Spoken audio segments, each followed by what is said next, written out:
ला सलात इल्ला बि उम्मिल कुरान, ये उन हजरात के मौक़िफ़ पे दलील नहीं है।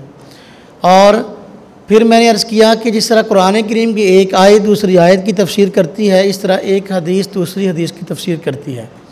दूसरी अहादीस देखें तो इस हदीस का मतलब समझ में आता है कि ये हदीस है किसके मुतल्लिक़। दूसरी रिवायात को देखते हैं तो बात समझ में आती है कि ला सलात इल्ला बि उम्मिल कुरान, ये जो रिवायत है ये रिवायत या तो अकेले नमाज़ पढ़ने वाले के बारे में है या जो है इमाम के बारे में है। हम कहते हैं खबर रिवायत है, खबर रिवायत से इसका वाजिब होना साबित होता है, इसका फ़र्ज़ होना साबित नहीं होता। चुनाचे आप देखिए रिवायात में आपकी फ़ाइल में सफ़ा नंबर 16 सुनन अबी दाऊद जिल्द 1 सफ़ा जो है 126 में रिवायत है। हज़रत अबू हुरैरा रज़ी अल्लाह अन्हु से मरफ़ूअन फरमाया ला सलात इल्ला बिकिराल, जी ये किराती कंपोजिंग गलती है, ला सलात इल्ला बिकिरातिल फातिहतिल किताब फमा ज़ादा के अल्फाज हैं कि नमाज नहीं होती सूरह फातिहा से और इसके अलावा कुछ और मज़ीद न पढ़ने से। मालूम हुआ ये मसला किसके लिए है कि भाई ये मसला सूरह फातिहा पढ़ना वाजिब है, किरात करना ज़रूरी है, ये मसला मुनफरद के लिए और इमाम के लिए है। तो लिहाजा ये हदीस वो मुनफरद के लिए है या इमाम के लिए है, मुख्ती के लिए नहीं है। या दूसरी रिवायत में हज़रत अबू सईद खुदरी रज़ी अल्लाह अन्हु से मरफ़ूअन मरवी है कि आपने फरमाया कि अमरना अन नक़रा बिफ़ातिहतिल किताब वमा तयस्सरा, हमें हुक्म दिया गया कि हम नमाज में फातिहा पढ़ें और जो आसानी से हो सके। मालूम हुआ फातिहा भी पढ़नी है, उसके साथ और भी पढ़नी है, किरात करनी है। और ये किसका वजीफ़ा है, या ये मुक़्तदी का है या ये मुनफरिद का है और या ये इमाम का है। मुक़्तदी का ये वजीफ़ा नहीं है। और गैर मुक़ल्लिदों का दावा है, वो कहते हैं फातिहा पढ़नी ज़रूरी है, कोई और सूरत पढ़नी मना है। ये रिवायत सारी उनके मौक़िफ़ के ख़िलाफ़ जा रही हैं। हमारा मौक़िफ़ अपनाएंगे तो सारी रिवायत पर अमल हो जाता है। और इसी तरीके से सुनन इब्न माजा में भी रिवायत है हज़रत अबू सईद खुदरी से, ला सलात लिमन लम यक़रा फ़ी कुल्लि रकातिन बिल्हम्दिल्लाह व सूरतिन फ़ी फ़रीज़ा औ गैरिहा। देखो फ़रीज़ा औ गैरिहा, गैरिहा के अल्फाज आगे तो देखो सूरह फातिहा भी ज़रूरी और कोई सूरत भी ज़रूरी। गैर मुक़ल्लिद कहते हैं कि और सूरत ज़रूरी नहीं है, ये रिवायत उनके ख़िलाफ़ है। हम कहते हैं ये रिवायत मुनफरद के लिए है या इमाम के लिए है, मुफ्ती के लिए नहीं है। तो यह दूसरी रिवायत और हैं जिसमें सराहतन मुफ्ती का लफ्ज़ आ गया है इस जैसे अल्फाज के साथ। मसलन जो है वो दूसरी रिवायत जो हैं उनमें बहुत सारी हैं रिवायत, अगर आप देखिए आपको मिल जाएंगी, अइम्मा ने उसकी तशरीह की है। मसलन जो है वो इमाम सुफियान इब्न उयैना रहमतुल्लाह अलैह जो इस हदीस के रावी है वो फरमाते हैं लिमन युसल्ली वाहदा। रिवायत को नकल करने वाला जो रावी होता है वो हदीस का माना आम लोगों की निस्बत ज़्यादा जानता है। जब ये बात है तो जिन्होंने ये रिवायत नकल की है कि सूरह फातिहा के बगैर नमाज नहीं होती, तो वही रावी जो हैं अब इस हदीस का माना क्या बयान करते हैं वो हमसे ज़्यादा समझते हैं। वो फरमाते हैं लिमन युसल्ली वाहदा, ये रिवायत सूरह फातिहा के पढ़ने के वाजिब होने वाली जो है ये उस शख्स के लिए जो अकेला नमाज पढ़े। किसके लिए जी? इमाम अहमद रहमतुल्लाह अलैह भी फरमाते हैं जामे तिरमिज़ी जिल्द 1 सफ़ा 71 में उनका कौल नकल किया गया कि इज़ा काना वाहदा, कि ये हदीस उसके लिए है जबकि वो अकेला हो नमाज पढ़ने वाला। इमाम अबू बकर इस्माइली फरमाते हैं काना वाहदा।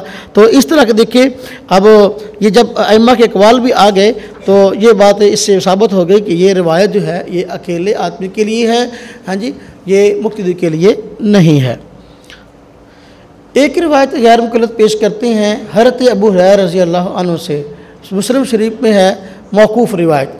वो क्या कि आप अपना सूरह फातिहा के मुतल्लिक़ बात फरमा रहे थे और उसके फ़ज़ाइल से मुतल्लिक़, तो सामी ने ये बात की कि अपना सूरह फातिहा जो है नमाज में पढ़नी है तो बसा औक़ात तो मैं इमाम के पीछे होता हूँ, तो उस वक़्त क्या किया करूँ।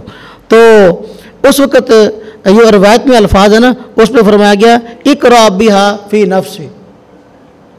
हज़रत अबू हुरैरा ने साइल के जवाब में कहा, जिसने कहा कि बसा औक़ात तो मैं इमाम के पीछे होता हूँ तो उस वक़्त क्या करूँ, यानी फातिहा पढ़ूँ ना पढ़ूँ। इन्होंने फरमाया इक़रा बिहा फ़ी नफ़्सी, इसका क्या माना है। गैर मुक़ल्लिद कहते हैं इसका माना यह है भी अकेले पढ़ लिया करो सूरह फातिहा। हम कहते हैं नहीं, इसका माना नहीं। ये क्यों? इसलिए कि जो किरात है ये दिल का फ़ेल है या ज़ुबान का फ़ेल है? ये ज़ुबान का फ़ेल है, दिल का फ़ेल नहीं है। जब ये किरात ज़ुबान का फ़ेल है, दिल का फ़ेल नहीं है, तो तो इस रवायत को अपने मौक़ा पर पेश नहीं कर सकते। दूसरी बात, ये सैयदना अबू हुरैरा रज़ी अल्लाह अन्हु का कौल है, हदीस मौकूफ़ है, मरफ़ू नहीं है। गैर मुक़ल्लिदीन की उसूल की तमाम किताबों में ये बात लिखी है, सहाबी का कौल फ़ेल हुज्जत नहीं है। ये बात उनकी किसी एक किताब में नहीं, फतावा नज़ीरिया में लिखी है, फतावा सनाइया में लिखी है, फतावा उलमा हदीस में लिखी है, फतावा अहले हदीस में लिखी है। जगह जगह तकरीबन जो भी उनकी उसूल की किताबें हैं या फतावा हैं, उनमें जगह जगह ये बात लिखी है, सहाबी का कौल फ़ेल हुज्जत नहीं। जब ये बात है, उसूल ये है, तो फिर सहाबी के इस कौल को पेश करना खुद अपने मौक़िफ़ से मुँह फेरना है। तो इस इक़रा बिहाफ़ी नफ्सी का माना भी वो नहीं है जो वो बयान करते हैं। इसका माना क्या है? हम कहते हैं भाई देखो, अगर आप कुरान करीम का मुताला करो, अहादीस का मुताला करो, आपको बात समझ में आ जाएगी कि माना क्या है। अहादीस में चुनांचे एक रिवायत सही बुखारी में है, उसमें भी नफ्स का लफ्ज़ इस्तेमाल हुआ है, तो बात मालूम होती है कि नफ्स का माना क्या है। अगर उस हदीस को देखें तो उससे मालूम होता है कि नफ्स का माना जो है वैसा औकात है वो अकेले आदमी के लिए भी इस्तेमाल होता है। यानी मतलब यह कि जब अकेले पढ़ा करो तो उस वक़्त पढ़ लिया करो। उन्होंने कहा, साहिल ने हज़रत अबू हुरैरा रज़ी अल्लाह अन्हु के सामने, बसा औकात मैं इमाम की पीछे होता हूँ तो उस वक़्त क्या करूँ? तो इन्होंने फरमाया इक़रा बिहाफ़ी नफ्सी, तो इसका माना कि जब अकेले हो तो उस वक़्त पढ़ लिया करो, इमाम के पीछे ना पढ़ा करो। जब अकेले हो तो फातिहा पढ़ लिया करो, लेकिन जब इमाम के पीछे तो उस वक़्त ना पढ़ा करो। नफ्स का माना अकेले भी है। सही बुखारी में सफ़ा आपके यहाँ फ़ाइल पे 19 है।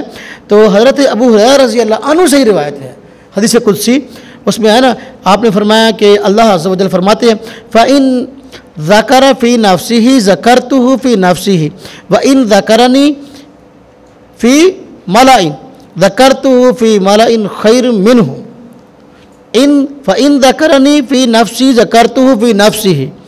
कि अल्लाह फरमाते हैं, अगर बंदा मुझको तन्हाई में याद करता है तो मैं भी उसको तन्हाई में याद करता हूँ। तो नफ्स का माना तन्हाई है कि नहीं? तो लिहाजा इक़रा बिहाफ़ी नफ्सी में भी नफ्स का माना तन्हाई है कि जब तुम तन्हाई में नमाज़ पढ़ो, अकेले नमाज़ पढ़ो, तो उस वक़्त फातिहा पढ़ लिया करो। हज़रत अबू हुरैरा रज़ी अल्लाह अन्हु की रिवायात हम पहले नकल कर चुके हैं इस मौके पर कि इमाम के पीछे फातिहा मना है।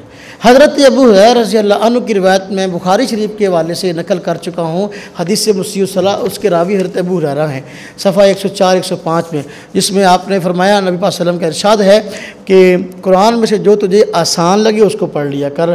तो उससे सराहतन ये बात मालूम होती है कि सूरह फातिहा नमाज का रुकन नहीं है, बल्कि नमाज का रुकन मुतलकन किरात है। वो रिवायत भी हज़रत अबू हुरैरा की है, जो पहले रिवायत पेश की हैं वो भी हज़रत अबू हुरैरा की हैं, ये रिवायत भी हज़रत अबू हुरैरा की है। सारी रिवायत हज़रत अबू हुरैरा की जमा करने से ये बात मालूम होती है कि उनका मौक़िफ़ साफ़ और वाज़ेह है कि मुनफरद के लिए सूरह फातिहा वाजिब है, मुतलकन किरात ज़रूरी है, लेकिन मुक्तदी के लिए सूरह फातिहा भी ज़रूरी नहीं है और दूसरी किरात भी ज़रूरी नहीं है, बल्कि इमाम के पीछे वो चुप रहेगा।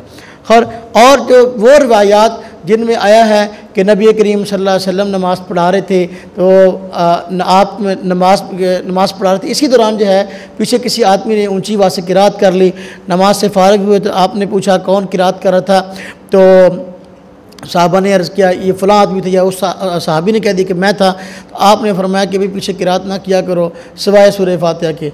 अब इस रिवायत को जो पेश करते हैं, ये रिवायत कोई भी ऐसी नहीं है जो कलाम से खाली हो।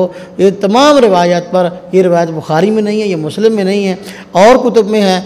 ये तमाम रिवायत जो हैं ये या तो इन पे बहस है, कलाम है, इनके रावी ज़ईफ़ हैं, या फिर ये रिवायत पहले दौर की हैं। इसके मारूफ ये दो जवाब हैं। और गैर मुक़ल्लिद हज़रात के पास सही रिवायत, मुक्तदी का लफ्ज़ हो, हर रकत का लफ्ज़ हो, फातिहा की रुकनीत हो, अपने मौके पर एक भी दलील नहीं है। इसलिए इस बात से घबराने की ज़रूरत नहीं है। वो जब हदीस पेश करते हैं हम इसलिए परेशान होते हैं कि हमें अपने दलाइल का अंदाज़ा होता नहीं है। आखिरी बात अर्ज़ करूँ कि आम तौर पर ये एतराज़ कर देते हैं कि अपना दो सवाल आम तौर पर करते हैं, कहते तुम कहते हो कि इमाम के पीछे कुरान पढ़ना मना है, जबकि अत्तहियात की शक्ल में तुम खुद पढ़ते हो रब्बी जअलनी मुक़ीमस्सलाति व मिन ज़ुर्रिय्यती रब्बना तक़ब्बल दुआ। ये तो कुरान करीम की आयत हैं। जब ये बात है, तुम कहते हो इमाम के पीछे कुरान पढ़ना मना है, और तुम खुद जो है अभी नमाज में अत्तहियात पढ़ रहे हो, अत्तहियात में ये रब्बी जअलनी पढ़ रहे होते हो, तुम्हारा इमाम भी पढ़ रहा होता है, तो फिर ये तो मौके पे अमल ना हुआ। हम कहते हैं अगर हमारी बात को गौर से सुना हो, तुम्हें बात समझ में आ जाए, तुम्हें इतराज़ ना होता। मैंने शुरू बयान में ये बात अर्ज़ की, शुरू सबक में, कि हमारे यहाँ मुक्तदी के लिए क़याम की हालत में, मुक्तदी के लिए क़याम की हालत में इमाम के पीछे किरात मना है। क़याम की हालत में। भाई किरात जो नमाज का रुकन है उसको अदा कहाँ किया जाता है? क़याम की हालत में। जो बाकी जगह पर मसलन अत्तहियात की शक्ल में अगर कोई कुरानी आयत पढ़ी गई तो वो किरात के लिए नहीं पढ़ी गई। किरात का महल क़याम है, किरात का महल कादा नहीं है, जहाँ तो उसको बहैसियत दुआ पढ़ा जा रहा है। एक चीज़ की जब हैसियत बदल जाती है तो मसला बदल जाता है। रब्बि जअलनी को यहाँ पढ़ा जा रहा है किरात की हैसियत से नहीं, दुआ की हैसियत से। हाँ, कोई आदमी क़याम के हालत में रब्बि जअलनी को पढ़ेगा क्योंकि वो क्या किरात का महल है तो हम वहाँ उसको मना करेंगे, लेकिन यहाँ दुआ के लिए पढ़ रहा है तो भाई दुआ की हैसियत से इसको पढ़ना जायज़ है। इमाम के पीछे कुरान पढ़ना मना है, इमाम के पीछे बाकी दुआएं, तस्बीहात, अज़कार वगैरह पढ़ना मना नहीं है, क्योंकि बाकी अज़कार सुबहान रब्बियल आला, सुबहान रब्बियल अज़ीम या तहियात या दुरूद शरीफ ये पढ़ना कुरान सुन्नत में मना नहीं आया, इसलिए हम कहते हैं इसको पढ़ लो। एक एतराज़ ये हज़रात करते हैं कि देखो तुम हज़रात ये बात कहते हो कि अगर किसी आदमी ने फ़जर की सुनते ना पढ़ी हों, वो मस्जिद में उस वक़्त आए जिस वक़्त की जमात हो रही है तो वो मस्जिद में सुनते पढ़ सकता है। तो तुम्हारी मस्जिद में लोग सुनते पढ़ रहे होते हैं, उधर जमात से नमाज भी हो रही होती है। अब जो आदमी सुनते पढ़ रहा है तो उसको इमाम की किरात सुनाई दे रही है तो वो अपनी किरात पढ़ रहा है, ये अपनी किरात कर रहा है। तो अब देखो तुम कहते हो कि भाई जब इमाम की आवाज़ आ रही है तो किरात नहीं करनी, तो यहाँ तो तुम सुनते पढ़ने वाला तुम्हारा आदमी जो है अपनी किरात कर रहा होता है और इमाम तुम्हारा अपनी किरात कर रहा होता है, तो ये कैसे? तो हम कहते हैं भाई देखो फिर अल्लाह तुम्हें अकल और समझ दे। तो मसला जो है वो मुक्तदी की किरात का है। हम कहते हैं मुक्तदी के लिए किरात करना मना है। जब एक आदमी लेट आया सुनते पढ़ रहा है तो वो सुनते अपनी अलग पढ़ रहा है, इमाम की नमाज में शामिल हुआ ही नहीं तो वो मुक्तदी बना ही नहीं है। इमाम की नमाज में शामिल होगा तो मुक्तदी बनेगा ना। इमाम फ़र्ज़ पढ़ रहा है, वो सुनते पढ़ रहा है, अपनी अलग पढ़ रहा है, तो उसका मुक्तदी नहीं है। किरात जो मना है वो मुक्तदी के लिए मना है, कोई और आदमी अपनी नमाज़ पढ़ रहा है तो उसके लिए तो मना नहीं है। और दूसरी बात मैं और अर्ज़ करूँ, अपने नमाजियों को तंबीह करनी चाहिए, मस्जिद की जिन सफ़ों के अंदर जमात हो रही है उन सफ़ों में सुनते नहीं पढ़ने चाहिए। ये आदाब के भी ख़िलाफ़ है और सही नहीं है। किसी आदमी की सुनते रह जाएं, वो लेट आए फजर की, तो वो सुनते मस्जिद के किसी कोने में या ऐसी जगह पर जहाँ पर जमात ना हो रही हो वहाँ पढ़े। कोशिश करे घर से पढ़ कर जाए, अगर लेट हो गया है तो, या अगर पढ़नी है तो उन सफ़ों से हट कर पढ़े जहाँ जमात हो रही है, ताकि किसी को शुबहात ना हो कि ये अपनी अलग नमाज़ पढ़ रहा है, इसकी इमाम के पीछे नमाज नहीं होती, या इस किस्म के उलझाव का शिकार ना हो। तो अल्लाह रब्बुल इज़्ज़त हम सबको जो है सही समझ नसीब फरमाए। ला इलाहा इल्लल्लाह, ला इलाहा इल्लल्लाह, ला इलाहा इल्लल्लाह, मा लना रब्बुन सिवा। ला इलाहा इल्लल्लाह, ला इलाहा